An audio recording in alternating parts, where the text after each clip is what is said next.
Here's how to scrape AliExpress products with no coding knowledge. First, we'll need the AliExpress scraper from nifty.codes. Link will be in the description. Simply just download it for your browser. Next, press products in the list. We extracted the products in this list. To extract more, simply head to the next page.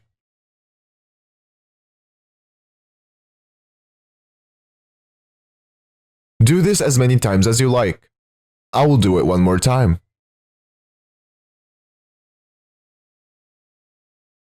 Alternatively, you can use the auto function, which will auto-navigate the pages for you and add the data to the list.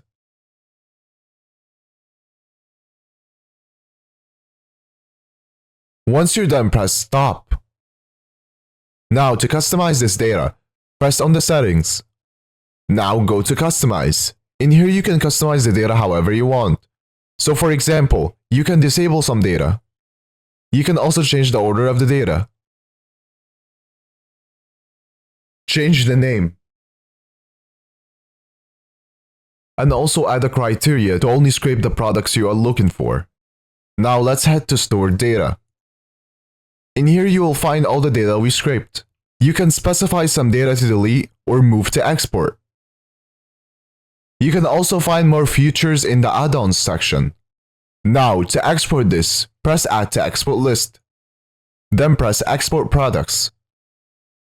You can export it in many different ways. I will export it as HTML. After exporting, here's all the data we extracted.